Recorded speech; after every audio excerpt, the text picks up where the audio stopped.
ordinary shampoos can't fight hair fall. Hair fall can be caused by an unhealthy scalp. New Clear Strong and Thick range. Nourish your hair and scalp. Get 10 times stronger hair and zero dandruff. New Clear Strong and Thick range.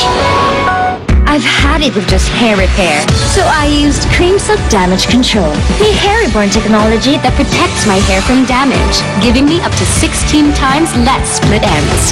For long-lasting beauty, nothing cares for your hair like Cream Silk.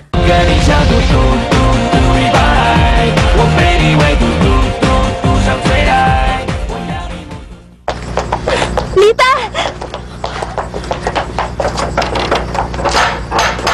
Lita, lumabas ka! Meron kami emergency! Talaga bang naniniwala ka sa mga superstition? Naniniwala ako sa kanya dahil magaling siya. Lita! Alang multo kayo dyan.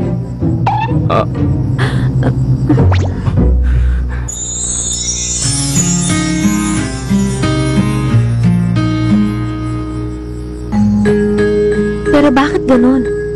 Pinutol na ang love destiny namin Ayaw mo ba ng love? Hindi masamang umibig, diba? Ayaw ko ring sumira ng 3 templo para sa isang kapalaran. Dun sa resort, nakita ko kung gaano katindi ang pagmamahal nyo sa isa't isa. Sa pag-ibig nyo pa lang, parang binigyan nyo na ako ng siksik, liglig, umaapaw na blessing. Kaya naman, mahirap putulin ang pagmamahalan nyong yan. Ang totoo, kahit bunawang mundo sa 2012, hindi pa rin mawawala ang pagmamahal nyo para sa isa't isa. Mawawala na lang ang mundo, pero kayo, nandyan pa rin. Kitam, nakita mo? Narinig mo ba? Kahit ang mga god, natouch ang mga ginawa ko. Kaya hindi ka talaga makakatakas sa akin. Huwag ka nang mag-alala. Baka pwede na natin ituloy yung dapat gagawin nating dalawa kanina. Si Lita. Naku, relax, wala naman akong nakita. Dahil pinutol niyo ang tulog, walang upa ko sa anto, kaya wala akong ganong nakikita. Maiwan ko na kayo. Kailangan ko na mag-beauty sleep para mas gumanda. Ituloy niyo lang yan. Exit!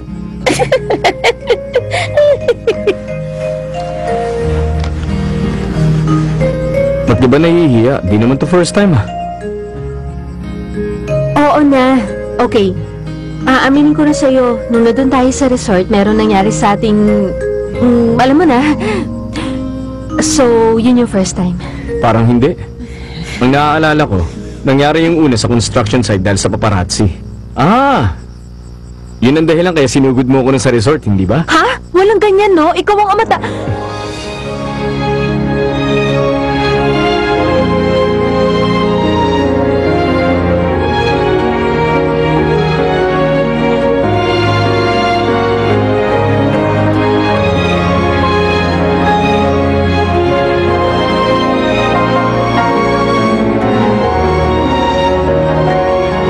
Ano nga pala yung gusto mong sabihin? Oo nga pala. Gusto mo bang umattend sa wedding ni Richard? Bakit pa? Item number 4. Number 6 yun. Tsaka pwede ba, wag mo nang ulit-ulitin ang kontrata? Sincere ang pag-invite ko sa'yo na umattend sa wedding nilang kasama ko. Sina Peggy at Richard, may utang tayo sa kanila. Kung hindi dahil sa kanila, baka wala tayo ditong dalawa. Para sa akin, mga cupid sila na pinagtagpo tayo. Ayoko pa rin pumunta dyan, okay? Pupunta ka sa kasal ng ex-boyfriend mo, right? Tapos iiyak ang parang drama queen at susubukan mong agawin siya sa pakakasalan niya. At bilang asawa mo, ako ang mapapahiya, ha? Para ka talagang sira. Ipagbe-bake nila kitang favorite mong raisin pudding bread, okay? Ayoko. Huwag na lang, okay lang. Alam mo ba, after na kasal natin, nag-gain ako ng 3 pounds. 3 pounds, ha? Kaya nga, kapag sinubukan mo uling putulin ang koleksyon natin, papayat ako. Alam mo, nawala ang singsing mo kasi pinarusahan ka ng Diyos dahil bad ka. Ngayon, kailangan mo bayaran yun. Bayaran? Siyempre, hindi yung libre, ha? Hoy, JV Song. Sinisigawan mo na naman ako. Nilabag mo ang item number 5. Don't tell me hindi mo yun alam. Oho! Ikaw ang gumagamit ng contract para mang-pressure at hindi ako, okay? Alam mo, ang gwapo mo talaga. Matagal ko nang alam yan. Huwag ka nang magalit dyan.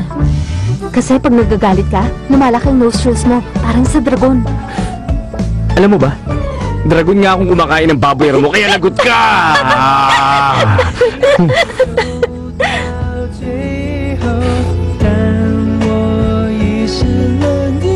Mangako ka sa akin na kahit anong mangyari sa ating dalawa,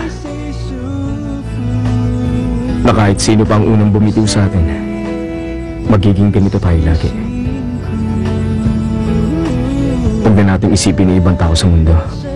Isang tabi natin ang pride at magmahalan. Mag-ibig lang ang isipin natin. Para habang buhay, walang kahit anong magbabago sa atin. Okay?